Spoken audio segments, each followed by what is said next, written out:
കർത്താവിൻ്റെ മഹത്വമുള്ള നാമം വാഴ്ത്തപ്പെടുമാറാകട്ടെ. അനുഗ്രഹിക്കപ്പെട്ട ഈ നല്ല സമയത്തിനായി, ദൈവ സാന്നിധ്യം കൊണ്ട് അനുഗ്രഹിക്കപ്പെട്ട ഈ നല്ല സമയത്തിനായി ഞാൻ കർത്താവിനെ സ്തുതിക്കുന്നു.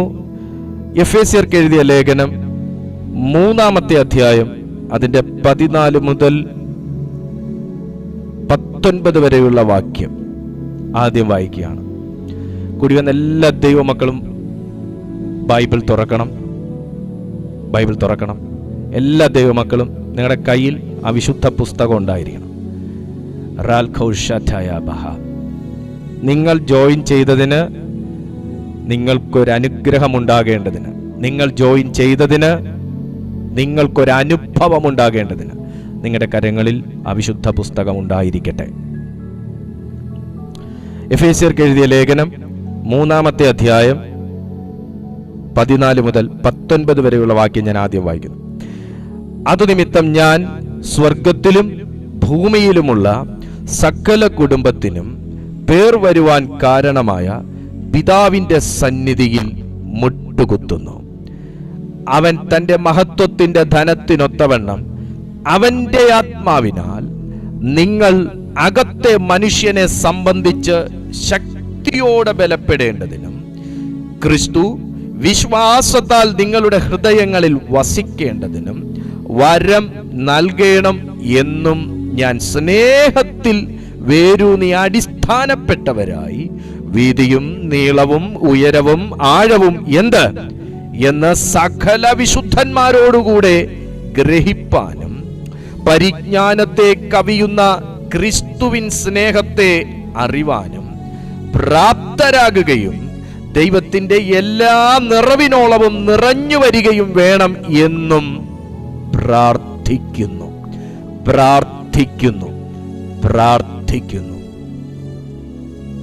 പൗലോസ് ശ്ലീഹായുടെ എഫെസ്യ സഭയ്ക്ക് വേണ്ടിയിട്ടുള്ള പ്രാർത്ഥന ഭൗതികമല്ല, തികച്ചും ആത്മീക കാര്യങ്ങൾക്ക് മാത്രം ഊന്നൽ കൊടുത്തുകൊണ്ടുള്ള പൗലോസിന്റെ പ്രാർത്ഥനയിൽ പൗലോസ് മുട്ടുകുത്തുന്ന സന്നിധി ഏതാന്ന് ചോദിച്ചാൽ അത് ദൈവത്തിന്റെ സന്നിധിയാണ്. ആ രാജ്യത്തിന്റെ രാജാവിന്റെ മുമ്പിലല്ല, ആ ദേശത്തിലെ പുരോഹിതന്മാരുടെ മുമ്പിലല്ല, അവിടുത്തെ ഒരു പാസ്റ്ററുടെ മുമ്പിലുമല്ല, പിന്നെയോ പൗലോസിനെ വിളിച്ച വേർതിരിച്ച അനുഭവങ്ങളും അനുഗ്രഹങ്ങളും വരങ്ങളും കൃപകളും കൊണ്ട് പൗലോസിനെ പൗലോസാക്കി മാറ്റിയ, ശൗലിനെ പൗലോസാക്കി മാറ്റിയ, പൗലോസിനെ അപ്പോസ്തോലനാക്കി മാറ്റിയ ദൈവത്തിന്റെ സന്നിധിയിൽ പൗലോസ് മുട്ടുകുത്തുന്നു. ഞാൻ പ്രാർത്ഥിക്കുന്ന നിങ്ങളോട് പ്രാഗൽഭ്യത്തോടെ പറയുന്നു, ദൈവസന്നിധിയിൽ മുട്ടുകുത്തിയാൽ അതിന്റെ മറുപടി വെളിപ്പെട്ടിരിക്കും. ദൈവത്തിന്റെ സന്നിധിയിൽ മുട്ടുമടങ്ങിയാൽ അതിന്റെ മറുപടി വെളിപ്പെട്ടിരിക്കും. ദൈവത്തിന്റെ സന്നിധിയിലാണ് നിന്റെ മുഴങ്കാൽ മടങ്ങിയത് എന്നുണ്ടെങ്കിൽ അതിന്റെ മറുപടി വെളിപ്പെട്ടിരിക്കും.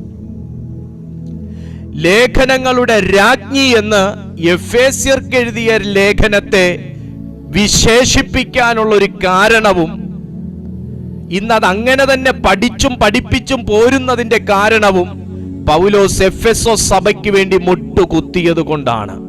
ഹല്ലേലൂയ. ഈ എഫെസ്യർക്ക് എഴുതിയ ലേഖനം അസാധാരണമായി നമ്മെ ആത്മീയ വർധനവിലേക്ക് മാടി വിളിക്കുന്ന ഒരു ലേഖനം കൂടെയാണ്. ആത്മീയ വർധനവയ്ക്ക് വേണ്ടി ആഗ്രഹിക്കുന്നവർ എഫെസ്യ ലേഖനം ഒന്ന് വായിക്കുന്നത് നല്ലതാണ്. വചനം പറയുന്നു, നോക്കിയേ, ഞാൻ ദൈവത്തിന്റെ സന്നിധിയിൽ മുട്ടുകുത്തുന്നു. ഞാനൊരു ദൂത് പറയാം. ഇന്ന് നിങ്ങളായിരിക്കുന്നത് ഒരു മനുഷ്യന്റെ മുമ്പിലല്ല, ദൈവത്തിന്റെ മുമ്പിലാകയാൽ. നിങ്ങളിന്ന് കേൾക്കുന്നത് ഒരു മനുഷ്യന്റെ വാമൊഴിയാലല്ല, ദൈവത്തിന്റെ വചനത്തിലൂടെയാകയാൽ നിങ്ങൾക്കും വായിച്ചതിനകത്തു നിന്നുള്ള അനുഭവങ്ങൾ പരിശുദ്ധാത്മാവ് നൽകാതിരിക്കുകയില്ല. ഹല്ലേലൂയ. വചനം പറയുന്ന നോക്കിയേ, അവൻ തന്റെ മഹത്വത്തിന്റെ ധനത്തിനൊത്തവണ്ണം. ഇത്രയും മാത്രം പ്രസംഗിക്കാൻ നിന്നാൽ എനിക്ക് 2 മണിക്കൂർ വേണ്ടി വരും. മഹത്വത്തിന്റെ ധനം, ധനത്തിന്റെ മഹത്വത്തിനല്ല. ശ്രദ്ധിച്ചേ, ധനം വർദ്ധിക്കുന്നത് കൊണ്ട് ഒരു വ്യക്തിക്ക് മഹത്വം വർദ്ധിക്കുമോ? ഇല്ല. ധനവും ധനത്തിന്റെ സോഴ്സും വർദ്ധിച്ച ഒരു വ്യക്തിക്ക് മഹത്വം വർദ്ധിക്കുമോ? അങ്ങനെ തോന്നുന്നുണ്ടോ? ഇല്ല. മാനുഷികമായി ഉണ്ട് താനും. മാനുഷികമായി ധനം വർദ്ധിക്കുന്നവർക്ക് മഹത്വവും പ്രതാപവും ഒക്കെ ഭയങ്കര കൂടുതലാണെന്ന് ഒരു ചൊല്ലുണ്ട്. അങ്ങനെയൊക്കെ ആണ് താനും. പക്ഷേ അതുകൊണ്ടല്ലേ വചനത്തിൽ ഇങ്ങനെ പറയുന്നത്, നിങ്ങളുടെ സഭയിൽ ഒരു വ്യക്തി പൊന്മോതിരം അണിഞ്ഞു വന്നാൽ ആ വ്യക്തിക്ക് മുഖ്യാസനവും, ഇതൊന്നും ഇല്ലാത്തൊരു സാധാരണക്കാരൻ വന്നാൽ ഒരു പരിഗണനയില്ല, വേണേ താഴെ ഇരുന്നേച്ചു പോ എന്നുള്ളൊരു നിലവാരവും പാടില്ല, പാടില്ല, പാടില്ല. പൊന്മോതിരം അണിഞ്ഞാൽ ഒരു വ്യക്തിക്ക് മഹത്വം വർദ്ധിക്കുവോ? മോതിരം അണിയാത്തൊരു വ്യക്തിക്ക് മഹത്വം കുറവായിരിക്കുവോ? ഹല്ലേലൂയ. സ്വാഭാവികമായി നിറം വർദ്ധിച്ച ഒരു വ്യക്തിക്ക് മഹത്വം കൂടുതലായിരിക്കുവോ? നിറം കുറഞ്ഞൊരു വ്യക്തിക്ക് മഹത്വം കുറവായിരിക്കുവോ? അങ്ങനെയാണെങ്കിൽ പൗലോസിന് മഹത്വം ചുമക്കാനേ പറ്റത്തില്ല. തനിക്ക് നിറമുണ്ടോ ഇല്ലയോ എനിക്ക് അറിഞ്ഞുകൂടാ. പക്ഷെ തന്റെ ശരീരം മുഴുവൻ കല്ലുകളുടെ കല്ലേറിന്റെ പാടുകളും അടിയുടെയും ചതവിന്റെയും തഴമ്പുകളും കൊണ്ട് നിറഞ്ഞ ശരീരമായിരുന്നു. തന്റെ മൂക്കിന് അല്പം വളവുണ്ടായിരുന്നു എന്ന് ഹിസ്റ്ററി പരിശോധിക്കുമ്പം പഠിക്കാൻ സാധിക്കുന്നുണ്ട്. തനിക്ക് നിറത്തിൽ അല്പം നീളത്തിൽ അല്പം കുറവായിരുന്നു എന്ന് ചരിത്ര പുസ്തകങ്ങൾ വായിക്കുമ്പോൾ പഠിക്കാൻ സാധിക്കുന്നുണ്ട്. വായിച്ചുള്ള അറിവേ എനിക്കുള്ളൂ. അങ്ങനെ ആണെങ്കിൽ ഒരു മനുഷ്യന്റെ ശരീരഘടന, നിറം, പൊക്കം, വണ്ണം, ഗാംഭീര്യം, കഴിവുകൾ, എഡ്യൂക്കേഷൻ, ഇതൊക്കെ വെച്ചിട്ടാണ് പൗലോസിനെ ദൈവം തെരഞ്ഞെടുത്തത് എന്ന് ഞാൻ കരുതുന്നില്ല. ജ്ഞാനിയാണ്, പണ്ഡിതനാണ് പൗലോസിനെ സംബന്ധിച്ചിടത്തോളം. കാരണം വിദ്യാ ബഹുത്വം കൊണ്ട് ദൈവം നിറച്ചൊരു മനുഷ്യനാണ് പൗലോസ് ശ്ലീഹ. ഹല്ലേലൂയ. എന്നാൽ നിറത്തിന്റെയോ ഉയരത്തിന്റെയോ വണ്ണത്തിന്റെയോ കാര്യം കൊണ്ടല്ല മനുഷ്യൻ മഹത്വം ചുമന്നത്. ദൈവസന്നിധിയിൽ മുട്ടുകുത്തിയാൽ, ധനം വർദ്ധിച്ചാൽ മഹത്വം വർദ്ധിക്കുന്നില്ല, ധനം വർദ്ധിച്ചാൽ മഹത്വം വർദ്ധിക്കുന്നില്ല, ധനം കുറഞ്ഞാൽ മഹത്വം കുറയുന്നില്ല. എന്നാൽ മഹത്വം വർദ്ധിച്ചാൽ ധനം വർദ്ധിക്കും. ഞാൻ ആത്മീയമായിട്ടാണ് സംസാരിക്കുന്നത്. ആത്മീയമായ സംസാരമാണ്. ആത്മീയ കാര്യത്തിന്റെ ധനത്തിന്റെ കാര്യം പറയുന്നത്. ദൈവത്തിന്റെ മഹത്വത്തിന്റെ ധനം എന്റെ ജീവിതത്തിൽ വർദ്ധിക്കട്ടെ. ദൈവത്തിന്റെ ഗ്ലോറി കൊണ്ടിട്ടുള്ളൊരു ധനം എന്റെ ജീവിതത്തിൽ വർദ്ധിക്കട്ടെ. ദൈവത്തിന്റെ ഗ്ലോറിയസ് ലെവലിലേക്ക് പരിശുദ്ധാത്മാവ് എന്നെ ഉയർത്തട്ടെ എന്ന് പ്രാർത്ഥിക്കാൻ കഴിയുന്ന എത്ര പേരുണ്ട് ഇതിനകത്ത്? പൗലോസിന്റെ പ്രാർത്ഥന ഇത്രയാണ്. എഫേസോസ് സഭയെ ധനം കൊണ്ട് നിറയ്ക്കണമേ അല്ല, എഫേസോസ് സഭയെ മെഗാ ചർച്ചായി നിറയ്ക്കണമേ അല്ല. നിങ്ങളുടെ ചേർച്ച് മെഗാ ചർച്ച ആകണമെങ്കിൽ, നിങ്ങളുടെ ആത്മീയ സമ്പത്ത് ബഹുസമ്പത്തായി മാറണമെങ്കിൽ, നമ്മുടെ ജീവിതത്തിൽ മഹത്വം മാനിഫെസ്റ്റ് ചെയ്യണം. ദൈവത്തിന്റെ മഹത്വം മാനിഫെസ്റ്റ് ചെയ്യണം. ദൈവത്തിന്റെ മഹത്വം. പൗലോസിന്റെ താഴേക്ക് വായിക്കുന്നതൊക്കെ നമ്മളെ ഭയങ്കരമായിട്ട് ചൊടിപ്പിക്കുന്ന വാക്കാണെങ്കിലും പൗലോസിന് റിപ്ലൈ വേണ്ടത് മഹത്വത്തിൽ നിന്നാണ്. നിങ്ങൾക്ക് മനസ്സിലാവുന്നുണ്ടോ ഞാൻ പറയുന്നതിന്റെ അർത്ഥം? പൗലോസിന് റിപ്ലൈ വേണ്ടത് ഒരു ദൂതനിൽ നിന്നല്ലെന്നേ. പൗലോസിന് വേണ്ടത് ഒരു എൻകൗണ്ടർ ഉണ്ടാകണേ, അതും അല്ലെന്നേ. പൗലോസിന് വേണ്ടത് എഫെസോസ് സഭ സാക്ഷ്യം വഹിക്കേണ്ടത്, പൗലോസ് പ്രാർത്ഥിക്കുന്നത് ഇങ്ങനെയാണ്, മഹത്വത്തിൽ നിന്ന്. നിങ്ങൾക്ക് എത്ര പേർക്ക് ഞാൻ പറയുന്നതിൻ്റെ, ഞാൻ എത്ര സീരിയസ് ആയ ഒരു ടോപ്പിക്കാണ് സംസാരിക്കുന്നതെന്ന് നിങ്ങൾ മനസ്സിലാക്കുന്നു എന്ന് എനിക്ക് അറിഞ്ഞുകൂടാ. പക്ഷെ ഞാൻ പറയുന്നത് ഭയങ്കര സീരിയസ് ആയ കാര്യമാണ്. നമുക്കൊരു മറുപടി വേണ്ടത് എവിടുന്നാ? നമുക്കൊരു മറുപടി വേണ്ട ദൈവത്തിൽ നിന്നാ. ശരിയാ, ദൈവത്തിൽ നിന്നാ മറുപടി വരുന്നത്. പക്ഷെ പൗലോസ് തൊടുന്ന തലം നിങ്ങൾ ശ്രദ്ധിച്ചോ? പൗലോസ് തൊടുന്ന തലം നിങ്ങൾ ശ്രദ്ധിച്ചോ? പൗലോസ് മുട്ടുകുത്തി പ്രാർത്ഥിക്കുന്ന ആ രീതി നിങ്ങൾ ശ്രദ്ധിച്ചോ? പൗലോസിന്റെ മറുപടി വേണ്ടത് മഹത്വത്തിന്റെ ധനത്തിൽ നിന്നാണ്. തടയാൻ പറ്റുമോ? തടയാൻ പറ്റുമോ? നമ്മുടെ ഓർഡിനറി പ്രയർ നമ്മൾ നമ്മുടെയൊക്കെ ഒരു പ്രാർത്ഥന രീതി എടുത്തു കഴിഞ്ഞാൽ നമ്മുടെ പ്രാർത്ഥനകളുടെ മറുപടികൾ തടയപ്പെടുന്നുണ്ട്. ഉണ്ട്. പിന്നെ നമ്മൾ അതിനെ കണ്ടറിഞ്ഞ് പ്രാർത്ഥിച്ച് വെട്ടി ജയിച്ചാണ് പ്രാർത്ഥനയുടെ മറുപടികൾ നമ്മളെല്ലാവരും പ്രാപിക്കുന്നത്.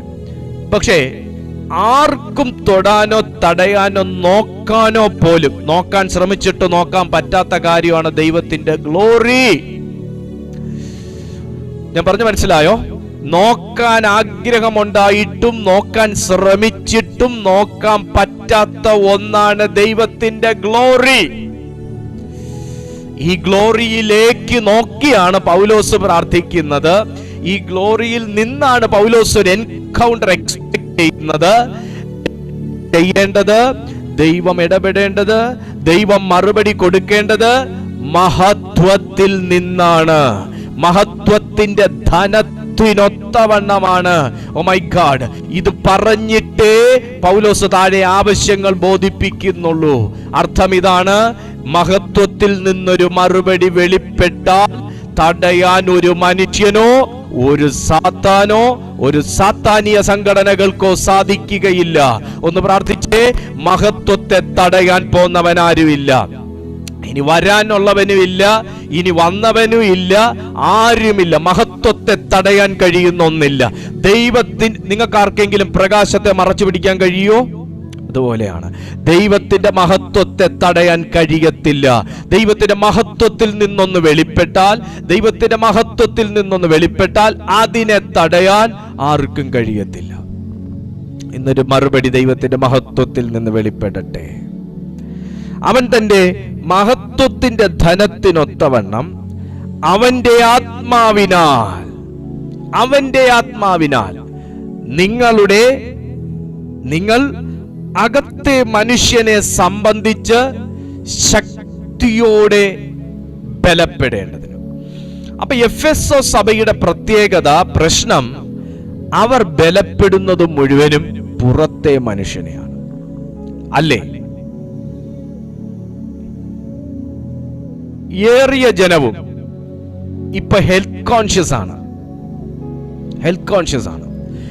കോൺഷ്യസ് ആയിട്ടുള്ള ആൾക്കാർ ശ്രദ്ധിക്കുന്നത് ഇതാണ്: എനിക്ക് എന്തകത്തേക്ക് പോകാം, എന്തെനിക്ക് അകത്തേക്ക് പോയിക്കൂടാ, എനിക്കകത്തേക്ക് എത്രയേ പോകാവൂ, എനിക്ക് എത്രയിലും അധികം പോയിക്കൂടാ. ഹെൽത്ത് കോൺഷ്യസ് ആയിട്ടുള്ള ആൾക്കാർക്ക് അവർ ഭയങ്കര ചൂസിയാണ്.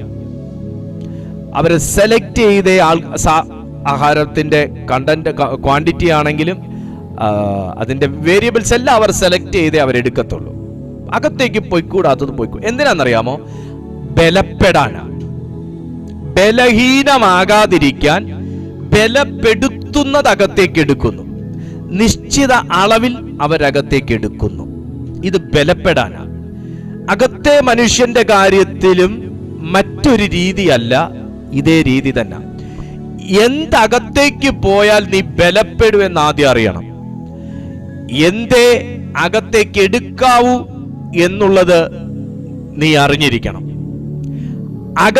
പുറത്തുനിന്ന് അകത്തേക്ക് പോകുമ്പോൾ നല്ലതാ, പക്ഷെ അകത്ത് ചെന്നിട്ട് അകത്ത് കിടന്ന് വേറെ വേലത്തരം ചെയ്യുന്ന സാധനങ്ങളെ നീ തിരിച്ചറിയണം. പഞ്ചസാര, മധുരം കഴിക്കാൻ ഭയങ്കര രസാ. ആർക്കാ ഇഷ്ടമല്ലാതെ? കൊച്ചുകുട്ടി മുതൽ പ്രായം ചെന്ന അപ്പച്ചന്മാർക്കും അമ്മച്ചിമാർക്കും മധുരം ഏത് പ്രായത്തിൽ കൊടുത്താലും ഇഷ്ടമാണ്, ഏറിയ ആൾക്കാർക്കും. പക്ഷേ പുറത്തുനിന്ന് അകത്തേക്ക് പോകാൻ നല്ലതാ ഒരളവ് വരെ. പക്ഷേ അകത്ത് ചെന്നിട്ട് ഇവൻ കാണിക്കുന്ന മറ്റൊരു വേലയുണ്ട്. എന്താണെന്നറിയാമോ? ഷുഗർ സ്പൈക്ക് ചെയ്യും.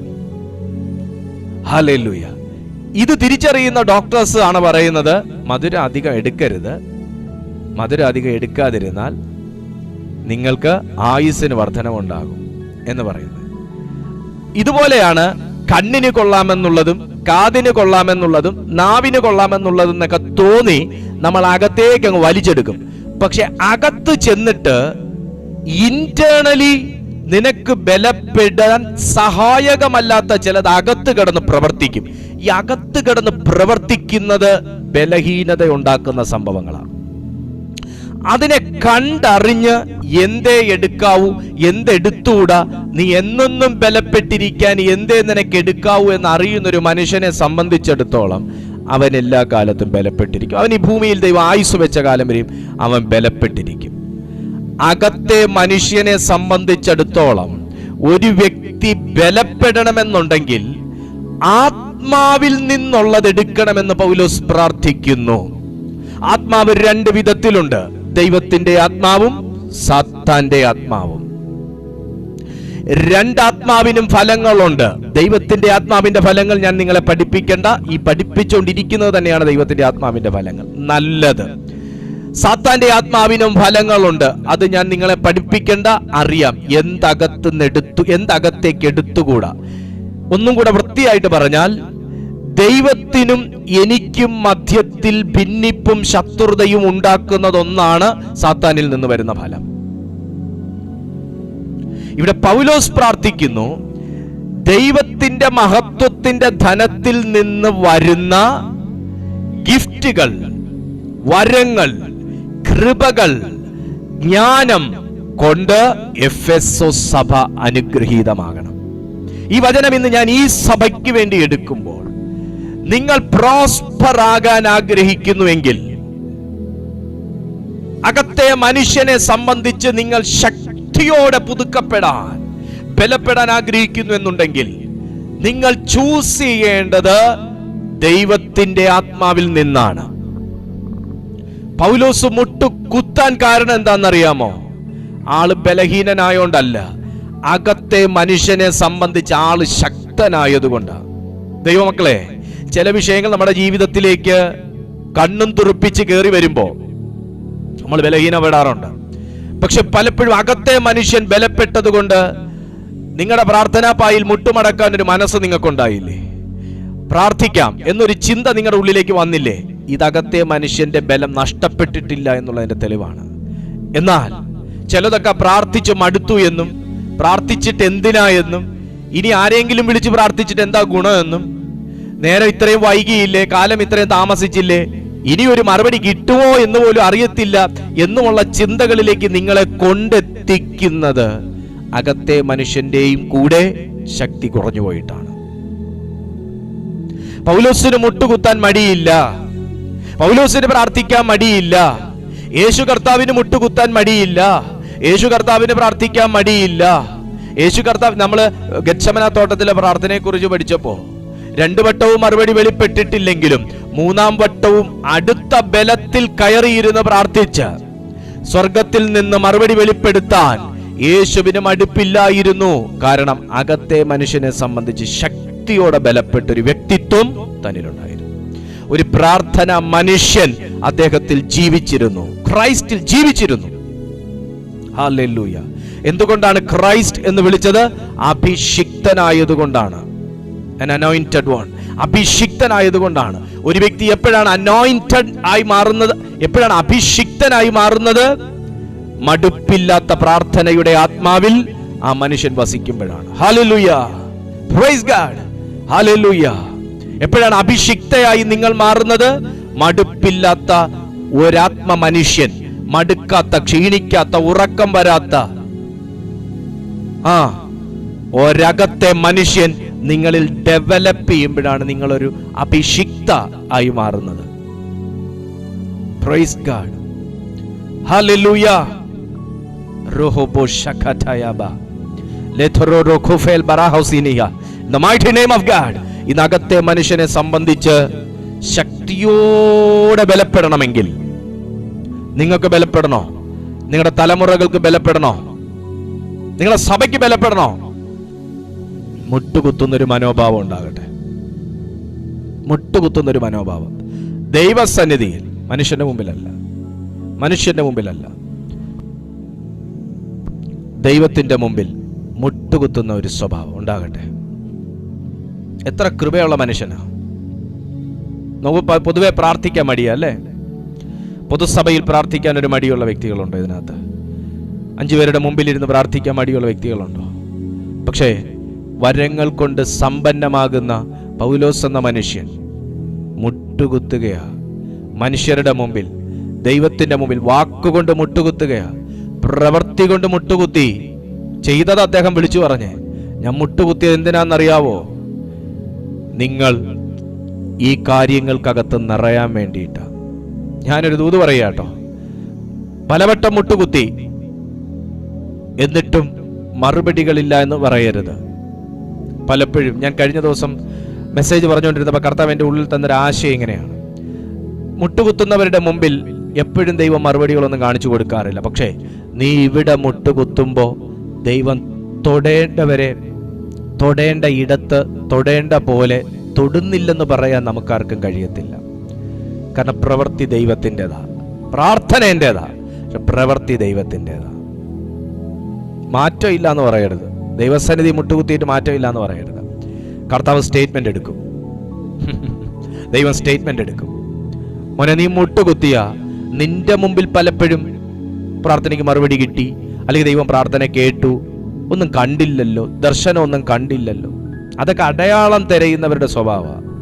പരീക്ഷമാരിങ്ങനെയായിരുന്നു, അടയാളം അടയാളം അടയാളം അടയാളം. പ്രാർത്ഥിച്ചാലും ചോദിക്കും എന്തേലും കണ്ടോ? കാണുമ്പോഴല്ലെന്നേ മറുപടി. കർത്താവ് എന്തേലും പറഞ്ഞോ? അതൊന്നും അല്ലെന്നേ. നമ്മൾ മുട്ടുകുത്തുമ്പോ ചലനം സംഭവിക്കേണ്ടടുത്ത് ചലനം സംഭവിക്കും. ആ വിശ്വാസമാണ് നമ്മൾ വേണ്ടേ. മറ്റേ അടയാളം കിട്ടുന്ന വിശ്വാസം വേറെ വിശ്വാസമാണ്. ഹല്ലേലൂയ. നമുക്ക് മുട്ടുകുത്താൻ മനസ്സുണ്ടോ? മുട്ടുകുത്തുന്നതിന്റെ അർത്ഥം എന്താണെന്നറിയാവോ? ദൈവം എൻ്റെ പ്രാർത്ഥന കേൾക്കും എന്നുള്ള വിശ്വാസം. പ്രാർത്ഥിക്കുന്നതിന്റെ അടയാളം എന്താണെന്നറിയാവോ? മറുപടി തരുന്നൊരു ദൈവം ഉണ്ടെന്നുള്ള അടയാളം, വിശ്വാസമാണ്. അതിനുശേഷം എന്തെങ്കിലും കണ്ടോ, കേട്ടോ, പറഞ്ഞോ, അടയാളം ഉണ്ടോ എന്ന് ചോദിക്കുന്നത് അവിശ്വാസത്തിന്റെ അടയാളമാണ്. ആമേൻ. പൗലോസ് മുട്ടുകുത്തിയപ്പോ ആൾക്കറിയാം എന്തൊക്കെയാണ് കർത്താവിന്റെ മഹത്വത്തിൽ നിന്ന് വരുന്നേ. ഹോളി ഗോസ്റ്റ്, കർത്താവിന്റെ മഹത്വത്തിൽ നിന്ന് വരുന്ന ഒരു ഹല്ലേലൂയ പറഞ്ഞേ, ശബ്ദമുയർത്തി പറഞ്ഞേ ഹല്ലേലൂയ. ആമേൻ. എന്തൊക്കെയാണ് മഹത്വത്തിന്റെ ധനത്തിൽ നിന്ന് വരുന്നേ? ഇവിടെ കൊണ്ട് തീരുന്നില്ല കേട്ടോ. പൗലോസിന്റെ ഈ പ്രാർത്ഥനയ്ക്കകത്ത് പറയുന്ന കാര്യങ്ങൾ കൊണ്ട് മഹത്വത്തിന്റെ ധനത്തിൽ നിന്ന് ഒഴുകുന്ന സമ്പന്നതകൾ തീരുന്നില്ല. എന്തൊക്കെയാണ് ആ സമ്പത്ത്? അതോടെ പറയാം. ഹല്ലേലൂയ. അകത്തെ മനുഷ്യനെ സംബന്ധിച്ച് ശക്തിയോടെ ബലപ്പെടേണ്ടതിനും ക്രിസ്തു 6 പ്രാർത്ഥനകളാണ് എഫേസ്യർക്ക് വേണ്ടിയിട്ടുള്ള പൗലോസിന്റെ പ്രാർത്ഥന. 6 പ്രാർത്ഥനകൾ. ഈ 6 കാര്യങ്ങൾ നമ്മുടെ ജീവിതത്തിൽ വേണം. കാരണം നമ്മളൊരു ദൈവവിശ്വാസിയാണ്. നമ്മിൽ ഈ ഫലം ഉണ്ടോ എന്ന് ലോകം നോക്കും. നോക്കിയേ, പ്രാർത്ഥന എന്താ നോക്കിയേ. അകത്തെ മനുഷ്യനെ സംബന്ധിച്ച് ശക്തിയോടെ ബലപ്പെടാൻ ആഗ്രഹിക്കുന്നവർ ദൈവത്തിന്റെ സന്നിധിയിൽ വിശ്വസിക്കുക, പ്രാർത്ഥിക്കുക, അവന്റെ മഹത്വത്തിന്റെ ധനത്തിൽ വിശ്വസിക്കുക. അകത്തെ മനുഷ്യനെ സംബന്ധിച്ച് ബലപ്പെടണം. ഒന്നാമത്തെ പൗലോസിന്റെ പ്രാർത്ഥന. രണ്ടാമത്തെ പ്രാർത്ഥന നോക്കിയേ. ക്രിസ്തു ഹൃദയത്തിൽ വസിക്കേണ്ടതിന് 3 മണിക്കൂർ വേണം ഈ ഒരു ടോപ്പിക്ക് മാത്രം സംസാരിക്കണമെങ്കിൽ. ഞാൻ ചോദിക്കട്ടെ, ഞാൻ ഇന്ന് രാവിലെ ഒരു ഷോർട്ട് മെസ്സേജ് നിങ്ങൾക്ക് എല്ലാവർക്കും ഇട്ട് തന്നല്ലോ. നിങ്ങൾ കണ്ടിട്ടില്ലെങ്കിൽ യൂട്യൂബിൽ തന്നെ ഉണ്ട്. ഷോർട്ട് മെസ്സേജാണ്, 1 മിനിറ്റുള്ള മെസ്സേജാണ്. അത് യൂട്യൂബിൽ ഷോർട്സിൽ കയറി നോക്കിയാൽ കാണാൻ പറ്റും. 1 മിനിറ്റുള്ള മെസ്സേജാണ്. അതിനകത്ത് ഞാൻ ഒന്നിങ്ങനെ ഓടിച്ചു അത് 1 മിനിറ്റിനകത്ത് നമുക്കൊന്ന് ഓടിച്ചു തൊടാനേ പറ്റുള്ളൂ. ഞാൻ പറഞ്ഞു, ക്രിസ്തു ചെറിയ കാര്യമാണോ? ക്രിസ്തു എഫെസോസിലെ ജനത്തിന്റെ, എഫേസ്യരുടെ ഹൃദയത്തിൽ വസിക്കണം. വിശ്വസിച്ചാ പോരെ പൗലോസേ? പോരാ. വചനം കേട്ടാ പോരെ പൗലോസേ? പോരാ. പിന്നെന്തോ വേണം? ഹൃദയത്തിൽ വസിക്കുന്ന അനുഭവം. ഓ മൈറ്റി ഫാദർ, ഈ ക്രിസ്തു ഹൃദയത്തിൽ വസിക്കുക എന്നൊക്കെ പറഞ്ഞാൽ അത് വേറെ ലെവലാ. ക്രിസ്തു ഹൃദയത്തിൽ വസിക്കുന്നവന്റെ ഭാവം ക്രിസ്തീയമായിരിക്കും, സ്വഭാവം ക്രിസ്തീയമായിരിക്കും. കാരണം ക്രിസ്തുവിൽ നിന്നാണല്ലോ. ശീലം, ഇഷ്ടം, തീരുമാനങ്ങൾ, പ്രാർത്ഥന, ഇതെല്ലാം ക്രിസ്തുവിൽ നിന്നായിരിക്കും. അതാ ഹൃദയത്തിൽ വസിക്കണം എന്ന് പറയുന്നത്. ഹൃദയത്തിൽ വസിക്കണം. ഞാനിത് രാവിലെ പറഞ്ഞ മെസ്സേജിൽ ഞാൻ മറിയയാണ് ഞാൻ എടുത്തത്, യേശുവിന്റെ അമ്മ മറിയ. യേശു ഭൂജാതനായി എന്ന വാർത്ത ദൂതന്മാർ മുഖാന്തരം ആട്ടിടയന്മാർ ഇടയന്മാരെല്ലാരും കൂടെ വാൽനക്ഷത്രത്തെ നോക്കി നേരെ കർത്താവുള്ള സ്ഥലത്തേക്ക് ബെത്ലഹേമിലേക്ക് വന്നു. ദൂതന്മാർ ഇടയന്മാരോട് അറിയിച്ച കാര്യം ഓടി വന്ന് യോസേഫിനോടും മറിയോടും അറിയിച്ചപ്പോ മറിയ അതെല്ലാം കൂടെ നേരെ ഫോണിന് 10 നമ്പറിൽ ഞെക്കി സഹോദരങ്ങളെല്ലാം വിളിച്ചു പറഞ്ഞില്ല. നമ്മൾ എന്തെങ്കിലും ഒരു കാര്യം അറിഞ്ഞാൽ പിന്നെ അന്നേരം നമ്മൾ പേനയും പേപ്പറും എടുക്കും പത്രത്തിൽ കൊടുക്കാൻ. എല്ലാ കാര്യങ്ങളും എല്ലാരോടും വിളിച്ചു പറയരുത്. എല്ലാ കാര്യങ്ങളും എല്ലാരോടും തുറന്നടിക്കരുത്. കാരണം എല്ലാവരും ഒരുപോലെ അല്ല. അതുകൊണ്ട് ആത്മാവുള്ളവരെ തിരിച്ചറിയണം, ആത്മസ്വഭാവമുള്ളവരെ തിരിച്ചറിയണം. സ്തോത്രം. ആത്മാവിന്റെ ഫലങ്ങൾ പുറപ്പെടുവിക്കുന്നവരെ തിരിച്ചറിയണം. മറിയ എന്താ ചെയ്തേ? കേട്ടത് ഉള്ളിൽ ഹൃദയത്തിൽ, അങ്ങനെ വചനം കിടക്കുന്നത്, കേട്ടത് ഹൃദയത്തിൽ സംഗ്രഹിച്ച് പോയി കിടന്നുറങ്ങി എന്നല്ല, ധ്യാനിച്ചു കൊണ്ടിരുന്നു. ഒരു ദൂത് കേട്ടു, എന്നാ പിന്നെ ആമേൻ പ്രൈസ് ദി ലോർഡ് എന്ന് പറഞ്ഞു ഓടിയില്ല കിച്ചണിലേക്ക്. ഇന്നത്തെ ദൂത് എനിക്കുള്ളതായിരുന്നു, ആമേൻ സ്തോത്രം പ്രൈസ് ദി ലോർഡ് പറഞ്ഞു ഓടിയില്ല അവർ അടുത്ത പരിപാടിക്ക്. അവർ കേട്ടതിനെ ഹൃദയത്തിൽ സംഗ്രഹിച്ചു. ഇവിടെ ബുദ്ധിക്ക് സ്ഥാനമില്ല, ഓർമ്മയ്ക്ക് സ്ഥാനമില്ല, ചിന്തയ്ക്ക് സ്ഥാനമില്ല, വോയിസ് റെക്കോർഡറിന് സ്ഥാനമില്ല, വാട്സാപ്പിന് സ്ഥാനമില്ല. ദൂത് മറന്നുപോകും, റെക്കോർഡ് ചെയ്ത് വെക്കും. ഇവിടെ ഓപ്ഷൻസ് ഒന്നുമില്ല, ഡിവൈസുകൾ ഒന്നുമില്ല. ആകെ ഉള്ള ഒരു ഡിവൈസ് എന്ന് പറയുന്നത് ഹൃദയമാണ്. ഹൃദയമാണ്, ഹൃദയമാണ്. മൊബൈൽ ഉള്ളത് കൊണ്ട് കാര്യങ്ങൾ ഈസി ആയി തുടങ്ങി. യൂട്യൂബ് ഉള്ളത് കൊണ്ട് കുറച്ചുകൂടി ഈസി ആയി തുടങ്ങി. ഓൺ ടൈം മീറ്റിംഗ് അറ്റൻഡ് ചെയ്തില്ലെങ്കിൽ എപ്പോഴാണെങ്കിലും സാധനം അവിടെ കാണും. ഫോൺ ബുക്ക് ഉള്ളത് കൊണ്ട് ഡയറിക്ക് സ്ഥാനം നഷ്ടപ്പെട്ടു, മെമ്മറിക്ക് സ്ഥാനം നഷ്ടപ്പെട്ടു. കാരണം എഴുതിയും വെക്കണ്ട, ഓർത്തും വെക്കണ്ട. ഫോൺ ബുക്കിൽ ഇത്ര കോണ്ടാക്ട് സേവ് ചെയ്യാം. നമ്മളെല്ലാവരും അതിനകത്ത് സേവ് ചെയ്തു. കാലം പോയ പോക്ക് നോക്കണേ. അതുകൊണ്ട് തന്നെ ഹൃദയത്തിന്റെയും സ്ഥാനം നഷ്ടപ്പെട്ടു. കാരണം ബന്ധങ്ങളെല്ലാം വാട്സാപ്പിനകത്തും ഫേസ്ബുക്കിനകത്തും ഇൻസ്റ്റയ്ക്കകത്തും ഒതുങ്ങി, ഹൃദയത്തിലില്ല. മറിയയോ ഹൃദയത്തിൽ സംഗ്രഹിച്ചു. തീർന്നില്ല, ഒരു വാക്കോടുണ്ട്, ധ്യാനിച്ചു, മെഡിറ്റേറ്റ് ചെയ്തു. മോനെ, നീ ബുദ്ധിയിൽ വചനം സ്വീകരിച്ചാൽ എപ്പോഴും ഇറങ്ങി വരത്തില്ല, എപ്പോഴും ഇറങ്ങി വരത്തില്ല. ആ ബ്രെയിന് ഹോർമോൺ സെക്രിയേറ്റ് ചെയ്യുന്ന പോലെ ഇത് തന്നാലേ ഉള്ളൂ. പക്ഷെ നീ ആത്മാവിനകത്താ നീ സ്റ്റോർ ചെയ്യുന്നെങ്കിൽ, നീ പോലും അറിയാതെ ചില സന്ദർഭങ്ങളിൽ നിന്റെ വായിരുന്ന് ഇങ്ങനെ തുടിക്കുന്ന കാണാം. എന്താണെന്നറിയാമോ? ഹൃദയത്തിൽ നിറഞ്ഞത് അധരം സംസാരിക്കാൻ. മനസ്സിലായോ? ഹന്ന എന്താ ചെയ്തെന്നറിയാമോ? ഹന്ന ആലയത്തിനകത്ത് കയറിയപ്പോ പാട്ടുപുസ്തകം എടുത്ത് പാടിക്കൊണ്ട് നടന്നില്ല. ഹന്ന ആലയത്തിനകത്ത് കയറിയപ്പോ അവള് പോലും അറിയാതെ അധരം സംസാരിച്ചുകൊണ്ടിരുന്നു. ഇത് എനിക്ക് മനസ്സിലായില്ല. അവള് ഹൃദയത്തിനകത്ത് നിറഞ്ഞ വചനങ്ങളും പാട്ടുകളും പ്രാർത്ഥനകളും സ്തുതിയും സ്തോത്രവും സമയം നോക്കാതെ. പകൽ 3 മണി നേരമാണോ, എന്നാ പിന്നെ കുറച്ചുകൂടെ ഉറങ്ങാമല്ലോ, 6:30 മെസ്സേജ് ഉള്ളൂ, അങ്ങനെ നോക്കാതെ അവള് ദൈവത്തോട് ഇടപെട്ടുകൊണ്ടിരുന്നു. ബുദ്ധിയിലെ പ്രാർത്ഥനയ്ക്കല്ല ഇവിടെ, ഓർമ്മയിലെ പ്രാർത്ഥനയ്ക്കല്ല ഇവിടെ, ശീലിച്ച പ്രാർത്ഥന അല്ലിവിടെ, ഏറ്റുചൊല്ലുന്ന പ്രാർത്ഥന അല്ലിവിടെ, ഹൃദയത്തിൽ നിന്ന് വരുന്നത്. വചനം വസിക്കുന്നെങ്കിൽ ഹൃദയത്തിൽ വസിക്കണം. ക്രിസ്തു വസിക്കുന്നെങ്കിൽ ഹൃദയത്തിൽ വസിക്കണം. അതിന് ഹൃദയം വചനത്തിനും ദൈവത്തിനുമായി ഒഴിവുള്ളതായിരിക്കണം. അകത്തേക്ക് പോകേണ്ടതേ പോകാവുള്ളൂ. അത് കണ്ണി കൂടെ കയറുന്നതാണെങ്കിലും കാതി കൂടെ കയറുന്നതാണെങ്കിലും നാവ് കൊണ്ട് നുണഞ്ഞിറങ്ങുന്നതാണെങ്കിലും എല്ലാം, പ്രൈസ് ടു ജീസസ്, എല്ലാം അകത്തേക്ക് പോകേണ്ടതേ പോകാവുള്ളൂ. വസിക്കേണ്ടതേ വസിക്കാവുള്ളൂ. Store ചെയ്യേണ്ടതേ store ചെയ്യാവുള്ളൂ. പൗലോസിന്റെ പ്രാർത്ഥന ഇത്രയേ ഉള്ളൂ: മഹത്വത്തിന്റെ ധനത്തിനൊത്തവണ്ണം ഇവർ അകത്തെ മനുഷ്യനെ സംബന്ധിച്ച് ശക്തിയോടെ ബലപ്പെടണം. പുറത്തെ മനുഷ്യനെ ഊട്ടി കയറി വെയിങ് മെഷീനിൽ നിന്നാൽ വെയിങ് മെഷീനും കൂടെ പൊട്ടിത്തെറിക്കുന്ന രീതിയിൽ നമ്മൾ ചീർത്തിട്ട് കാര്യമില്ല. അകത്തെ മനുഷ്യനെ സംബന്ധിച്ച് നീ ബലപ്പെടുക. ഒന്ന് പ്രാർത്ഥിച്ച ദൈവത്തോട്, കർത്താവേ, എന്റെ അകത്തെ മനുഷ്യനെ സംബന്ധിച്ച് ശക്തിയോടെ ബലപ്പെടാൻ ഞാൻ ആഗ്രഹിക്കുക പപ്പ. ഞാൻ എന്നെ വേണ്ടേ? അതിന് മഹത്വത്തെ ഇഷ്ടപ്പെടുന്ന, സ്നേഹിക്കുന്ന,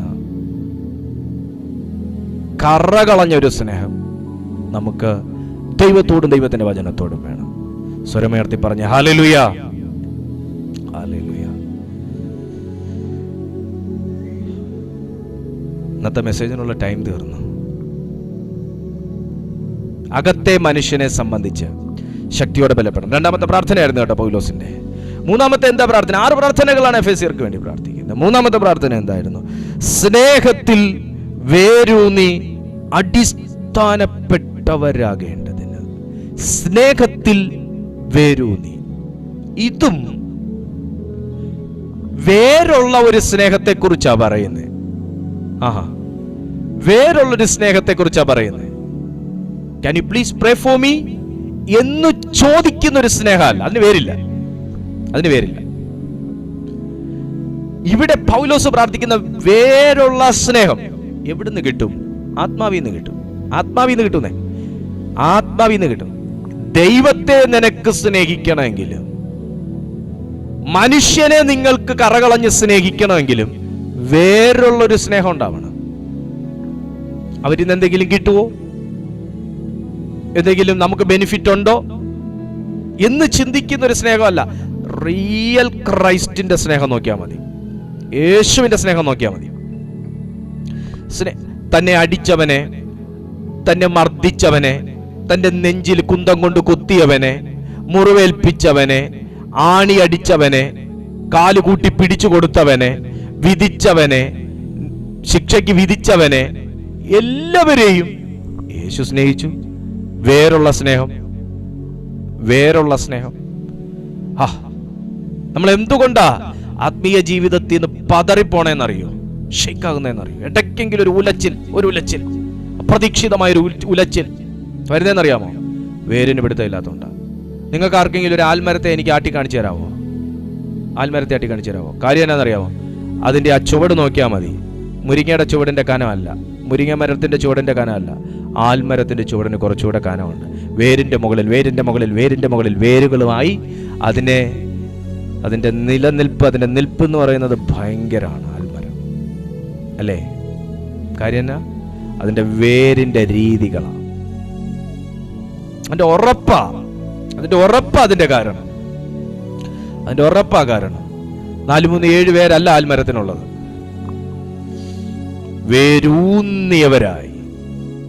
വേരൂന്നിയവരായി നമുക്ക് കർത്താവിനോടുള്ള സ്നേഹം ഇങ്ങനെ വേറുള്ളതാകാനൊന്ന് പ്രാർത്ഥിക്കണം. നമുക്ക് ദൈവത്തോടുള്ള സ്നേഹം, ദൈവസഭയോടുള്ള സ്നേഹം കളഞ്ഞതായിരിക്കണം. ഹല്ലേലൂയ. ദൈവവചനത്തോടുള്ള സ്നേഹം അങ്ങനെ ആയിരിക്കണം. ഈ അകത്തെ മനുഷ്യൻ ബലപ്പെടുക എന്ന് പറയുമ്പം കണ്ണുരുട്ടുമ്പോ ഭൂതം ഇളകുന്ന സംഭവം അല്ല കേട്ടോ. ഹല്ലേലൂയ.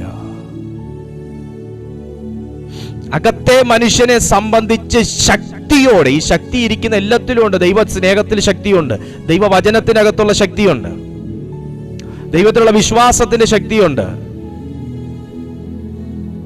ദൈവസന്നിധിയിലെടുത്ത തീരുമാനങ്ങൾക്കകത്തുള്ള ശക്തിയുണ്ട്. ശക്തിയോടെ ബലപ്പെടേണ്ടതിന് വേറുണ്ടായാ പോരാ, ബലപ്പെടണം, ദൈവത്തിൽ ബലപ്പെടണം. കർത്താവ് അനുവദിച്ചാൽ നാളെ ഇതിന്റെ കണ്ടിന്യൂഷൻ എടുക്കാം. സ്നേഹത്തിൽ വേരൂന്നി അടിസ്ഥാനപ്പെടേണ്ടതിന്. അപ്പോൾ മൂന്നാമത്തെ പ്രാർത്ഥനയാണിത്. 4-മത്തെ നോക്കിയേ, ക്രിസ്തുവിൻ സ്നേഹത്തെ അറിയേണ്ടതിനും. ക്രിസ്തുവിന്റെ സ്നേഹത്തെ അപ്പൊ വേരുണ്ടായി എന്ന് പറഞ്ഞിട്ടും കാര്യമില്ല. സ്നേഹം അറിഞ്ഞില്ലെങ്കിൽ ബലപ്പെടത്തില്ല. അപ്പൊ ബലപ്പെടുന്ന ഒരു ആത്മാവാണ് പൗലോസ് ചോദിക്കുന്നത് എഫെസ്യർക്ക് വേണ്ടി. 5-മത്തെ നോക്കിയേ, ആത്മീയ പരിജ്ഞാനം പ്രാപിക്കേണ്ടതിനായി. ലാസ്റ്റ് വൺ നോക്കി, 6-മത്തെ നോക്കിയേ, ദൈവത്തിന്റെ എല്ലാ നിറവിനോളവും നിറഞ്ഞു വരേണ്ടതിനായി. എന്താ അവസാനം അങ്ങനെ ഒന്ന് പ്രാർത്ഥിച്ചേ, എല്ലാ നിറവിനോളവും എന്ന് പറഞ്ഞ് പ്രാർത്ഥിച്ചേ. എന്താ? എഫെസ്യർക്ക് എഴുതിയ ലേഖനം തന്നെ 1-ാമത്തെ അധ്യായം 17-ാമത്തെ വാക്യം നോക്കി. എന്താ ഈ എല്ലാ നിറവും? ഇവിടെ 1-ാമത്തെ അധ്യായം 17-ാമത്തെ വാക്യത്തിൽ പറയുന്നുണ്ട്, എൻ്റെ പ്രാർത്ഥനയിൽ നിങ്ങളെ ഓർത്തും കൊണ്ട് നമ്മുടെ കർത്താവായ യേശുക്രിസ്തുവിന്റെ ദൈവവും മഹത്വവുമുള്ള പിതാവുമായവൻ നിങ്ങൾക്ക് തന്നെക്കുറിച്ചുള്ള പരിജ്ഞാനത്തിൽ ജ്ഞാനത്തിൻ്റെയും വെളിപ്പാടിൻ്റെയും ആത്മാവിനെ തരേണ്ടതിനും നിങ്ങളുടെ ഹൃദയ ദൃഷ്ടി പ്രകാശിച്ചിട്ട് അവൻ്റെ വിളിയാലുള്ള ആശ ഇന്നതെന്നും വിശുദ്ധന്മാരിൽ അവൻ്റെ അവകാശത്തിൻ്റെ മഹിമാധനം ഇന്നതെന്നും അവൻ്റെ ബലത്തിൻ വല്ലഭത്വത്തിൻ്റെ വ്യാപാരത്താൽ വിശ്വസിക്കുന്ന നമുക്ക് വേണ്ടി വ്യാപരിക്കുന്ന അവൻ്റെ ശക്തിയുടെ അളവറ്റ വലിപ്പം ഇന്നതെന്നും നിങ്ങൾ അറിയേണ്ടതിനും ഞാൻ പ്രാർത്ഥിക്കുന്നു. ഇതാണ് ക്രിസ്തുവിന്റെ എല്ലാ നിറവിനോളവും എന്ന് പൗലോസ് അവസാനം പ്രാർത്ഥിച്ചു നിർത്തി. 6 തരത്തിലുള്ള പ്രാർത്ഥനയിൽ 60 ജന്മങ്ങളുണ്ടെങ്കിൽ, 60 ജന്മം ഒരു മനുഷ്യനുണ്ടെങ്കിൽ, എന്നങ്ങ് പറഞ്ഞതാ. 6 പ്രാർത്ഥന പ്രാർത്ഥിച്ചതിൽ 60 ജന്മം ഒരു മനുഷ്യനുണ്ടെങ്കിൽ ആത്മീയ സമ്പന്നനായി ജീവിക്കാനുള്ള എല്ലാ ഈ പ്രാർത്ഥനയ്ക്കകത്തുണ്ട്. ഞാൻ നിങ്ങൾക്ക് വേണ്ടി പ്രാർത്ഥിക്കാൻ പോവാ. നമ്മുടെ സമയം ഇവിടെ തീരുക. ഞാൻ പറഞ്ഞു മനസ്സിലായോ? പൗലോസിന്റെ 6 മുട്ടുകുത്തിയുള്ള 6 പ്രാർത്ഥനകൾക്കകത്ത്, വാചകങ്ങൾക്കകത്ത് ഒരു മനുഷ്യൻ 60 ജന്മം ഉണ്ടെങ്കിൽ 60 ജന്മവും ക്രിസ്തീയ ജീവിതത്തിൽ നിന്ന് വീണു പോകാതെ ജയാളിയായിട്ട് ജീവിക്കാനുള്ള സകല സംഭവങ്ങളും ഈ പ്രാർത്ഥനയ്ക്കകത്തുണ്ട്. ജീവിക്കുന്നെങ്കിൽ ഇങ്ങനെ ജീവിക്കണം. ദൈവത്തോട് പറഞ്ഞ, അപ്പാ യേശു അങ്ങനെ ജീവിച്ചേ, യേശു അങ്ങനെ ജീവിച്ചേ. യേശുവിൻ്റെ മുമ്പിൽ പരീക്ഷന്മാർ വന്നില്ലേ? മിനിസ്ട്രിക്ക് തടസ്സം ഇട്ടില്ലേ? പ്രാർത്ഥന നടത്താൻ പറ്റത്തില്ലെന്ന് പറഞ്ഞില്ലേ? ഇങ്ങനത്തെ ഉപദേശം ഇവിടെ നടക്കത്തില്ലെന്ന് പറഞ്ഞില്ലേ? കൊന്നുകളയൂന്ന് പറഞ്ഞില്ലേ? പലവട്ടം ഓടിയില്ലേ പുറകെ യേശുവിനെ പിടിക്കാൻ? പക്ഷേ എന്തുകൊണ്ട് യേശു പതറിയില്ല? വിശ്വാസത്തിൽ വേരൂന്നി, ആഴത്തിൽ വേരൂന്നി ബലപ്പെട്ട് നിന്നു. എന്തിനാൽ? പുറത്തെ മനുഷ്യനാലല്ല, അകത്തെ മനുഷ്യനാൽ. 40 ദിവസം ഭക്ഷണം കഴിക്കാതെ ഇരുന്നിട്ട് പുറത്തെ മനുഷ്യൻ ക്ഷയിച്ചിട്ടും യേശു അകത്തെ മനുഷ്യന്റെ ബലം കൊണ്ടാണ് സാത്താനെ ഡിഫെൻഡ് ചെയ്തത്. അതുപോലെ നമുക്ക് അങ്ങനൊരു നിറവ് ദൈവത്തോട് ചോദിക്കണം. അങ്ങനത്തെ ഒരു നിറവ്. നിങ്ങൾ എത്ര പേർ തയ്യാറാ അങ്ങനത്തെ ഒരു നിറവ് കർത്താവിങ്കിൽ നിന്ന് പ്രാപിക്കാൻ? അവരുടെ കരങ്ങൾ ഞാനൊന്ന് കാണട്ടെ. അങ്ങനെ ഒരു നിറവിനാൽ എന്നെ നിറയ്ക്കണമെന്ന് പ്രാർത്ഥിക്കുന്നവരെല്ലാവരും ഷൈഡാൽ പ്രഭോഷ്കമന ആംധുന റഗൽകമനവ, അങ്ങനൊരു നിറം, അങ്ങനൊരു നിറവ് എനിക്ക് വേണം കർത്താവേ എന്ന് പറയുന്ന എല്ലാ ദൈവമക്കളും ഷാൽഖേ പ്രഭോഷസ്. നിന്നെ പലതും കൊണ്ടിട്ട് അസ്വസ്ഥപ്പെടുത്തി പുറത്തെ മനുഷ്യനെയും അകത്തെ മനുഷ്യനെയും ഒരുപോലെ ബലഹീനമാക്കി. നിന്നെ ആത്മീയ ജീവിതത്തിൽ നിന്നും നിന്റെ കുടുംബ ജീവിതത്തിൽ നിന്ന് പോലും നിന്നെ ഒതുക്കിക്കളയാൻ ശ്രമിക്കുന്ന സകല തിന്മകളും സ്വർഗം ഇന്ന് തകർക്കുക. അവന്റെ മഹത്വത്തിൽ നിന്നൊരു തീ ഇന്ന് വെളിപ്പെടും. അവന്റെ മഹത്വത്തിൽ നിന്നൊരു തീ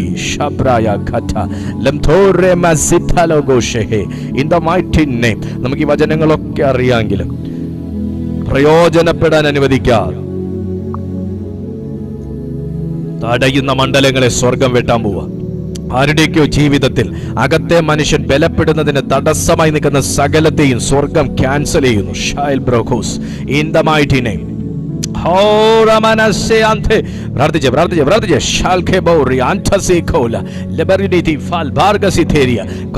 കർത്താവേ, ഫലങ്ങൾ എന്നോട് ദൈവം പറയുന്നത് ഫലങ്ങൾ പുറത്തു വരാൻ പോകുന്നു. ഫലങ്ങൾ, ദൈവം നിന്നെ നിക്ഷേപിച്ചിരിക്കുന്ന ഫലങ്ങൾ പരിശുദ്ധാത്മാ പുറത്തെടുക്കാൻ പോകുന്നു. പുറത്തെടുക്കാൻ യേശുവിന്റെ നാമത്തിൽ ക്രിസ്തുവെന്ന അടിസ്ഥാനത്തിലേക്ക് ചിലരെ ദൈവം വീണ്ടും കയറ്റി വെക്കാൻ പോവുക. ഇറങ്ങിപ്പോയി വിശ്വാസത്തിൽ മടുപ്പും ക്ഷീണവും അസ്വസ്ഥതകളും അലസതയും അശ്രദ്ധയും എല്ലാം വന്നു മടുത്തുപോയി. പക്ഷേ ആത്മാവിനോട് പറയുന്നു, ചിലരെ ക്രിസ്തുവിന്റെ അടിസ്ഥാനത്തിലേക്ക് കയറ്റി വെക്കാൻ പോവുക. ഇറങ്ങിപ്പോയ ചിലരെ പരിശുദ്ധാത്മാവ് തിരിച്ച് കയറ്റി വെക്കാൻ പോവുക. നിനക്ക് നഷ്ടപ്പെട്ടു പോയ പ്രാർത്ഥന, അതെ, അകത്തെ മനുഷ്യൻ കൊണ്ടുള്ള പ്രാർത്ഥന, നിന്നെ വീണ്ടും ദൈവം ആ ഒരു സ്ഥാനത്തിലേക്ക് കയറ്റി നിർത്താൻ പോവാ.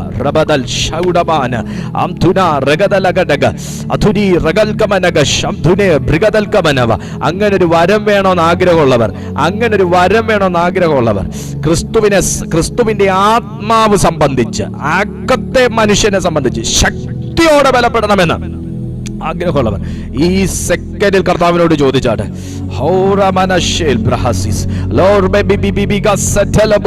അധരങ്ങൾ ചലിച്ചു തുടങ്ങട്ടെ, നാവ് ചലിക്കട്ടെ. പുതിയ ഭാഷകൾ കൊണ്ട് ചിലരെ നിറയ്ക്കുകയാണ്, പുതിയ ഭാഷകൾ കൊണ്ട് നിറയ്ക്കുകയാണ്. നിന്റെ ഉള്ളിലേക്ക് നിന്റെ പോലും ശ്രദ്ധയില്ലാതെ, പെർമിഷൻ ഇല്ലാതെ അകത്തേക്ക് കയറിയ ചിലത് കയറിക്കൂടി നിന്നെ ഒരു ആത്മീയ ശോഷണത്തിലേക്ക് എത്തിച്ച ചില സംഭവങ്ങളെ, ഓർമ്മകളെ സ്വർഗം ഈ സെക്കൻഡ് കത്തിച്ചു മാറ്റുകയാണ് ചിലരുടെ മേൽ നിന്ന്.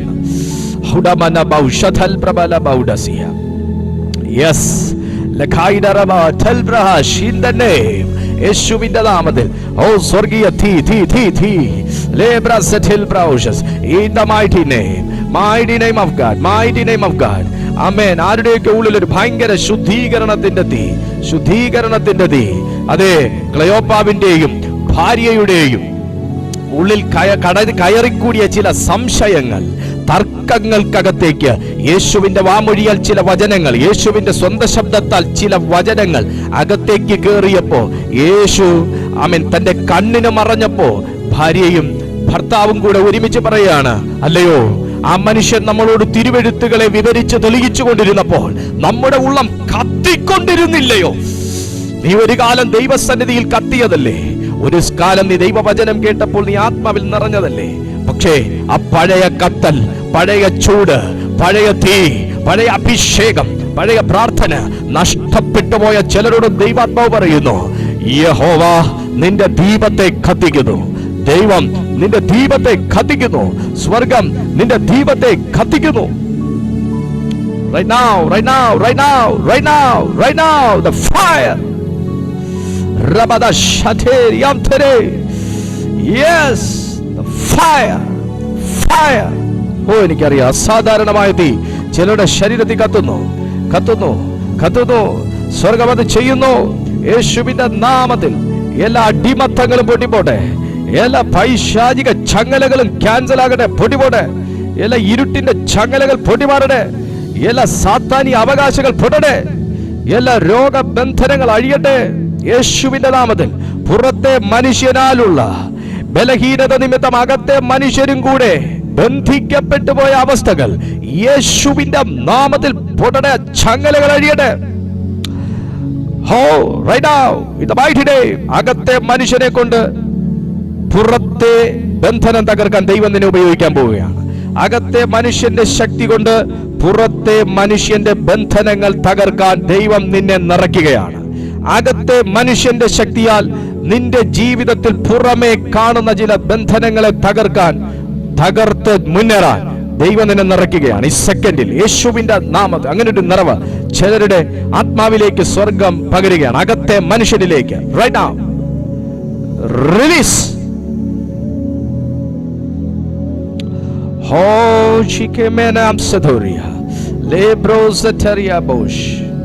Holy Spirit, Holy Spirit, fire, fire, തീ. Oh, thank you, Father. ചിലരുടെ മേൽ അസാധാരണമായ തീ കത്തുന്നല്ലോ. In the mighty name of God. ഞങ്ങളിപ്പോ യൂട്യൂബിൽ കാണുന്നവരാണേലും ആ ദൈവ സാന്നിധ്യം സ്വീകരിക്കുക. അകത്തേക്ക് നിന്നെ നിറയ്ക്കുന്ന ഈ ശക്തി പുറത്ത് സ്വാതന്ത്ര്യം തരുന്ന ശക്തിയാണ്, പുറത്തും സ്വാതന്ത്ര്യം വരുത്തുന്ന ശക്തിയാണ്. ഹല്ലേലൂയ.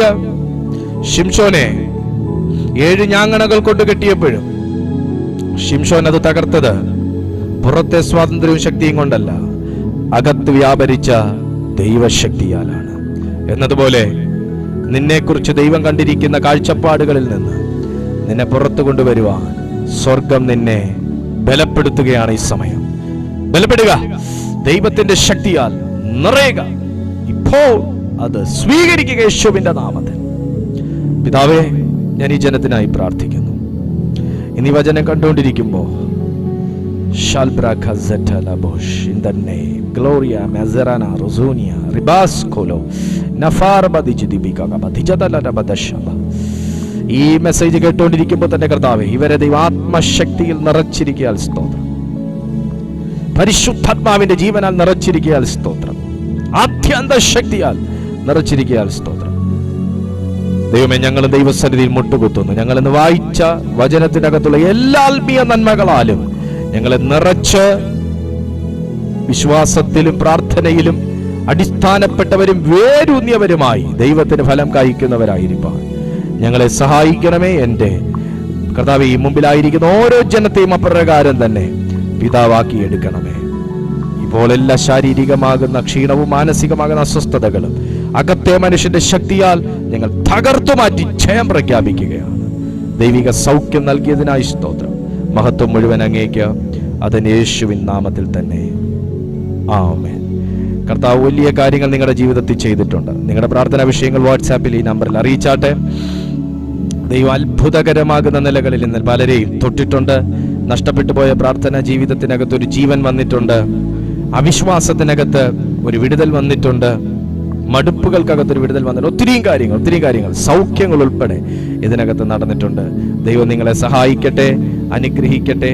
പരിശുദ്ധാത്മാവ് നിങ്ങളെ ബലപ്പെടുത്തട്ടെ എന്ന് ഞാൻ ആശംസിക്കുന്നു. എല്ലാ ദിവസവും നമ്മുടെ മീറ്റിംഗ് രാവിലെ 6:30 മണിക്കും വൈകുന്നേരം 6:30 മണിക്കും മുടക്കങ്ങളില്ലാതെ കർത്താവിൻ്റെ കൃപയാൽ എല്ലാ ദിവസവും നമ്മുടെ ഈ ചാനലിലുണ്ട്. സോ നിങ്ങൾ ആദ്യമായിട്ടാണ് കാണുന്നതെങ്കിൽ നോട്ട് ചെയ്തേക്കുക. ദിവസവും രാവിലെ 6:30 മണിക്കും വൈകുന്നേരം 6:30 മണിക്കും നമുക്ക് 2 നേരം ദൈവത്തിൻ്റെ മാറ്റമില്ലാത്ത തിരുവെഴുത്ത് കേൾക്കാനുള്ള അനുഗ്രഹിക്കപ്പെട്ടൊരു ഭാഗ്യം നമ്മുടെ ഈ കൂട്ടായ്മയിലുണ്ട്. ജോയിൻ ചെയ്താട്ടെ, അനുഗ്രഹം പ്രാപിച്ചാട്ടെ. നമുക്ക് അടുത്ത ദിവസം ഒരുമിച്ച് കാണാം. അതുവരെ അത്യുന്നതന്റെ ചിറകിന്റെ കീഴിൽ കർത്താവ് നമ്മെ സൂക്ഷിക്കും. ദൈവിക സംരക്ഷണം നമ്മുടെ മേലുണ്ടെന്ന് വിശ്വസിക്കുന്നവരോട് ഹല്ലേലൂയ പറയാമോ? Hallelujah, hallelujah, hallelujah. Praise God.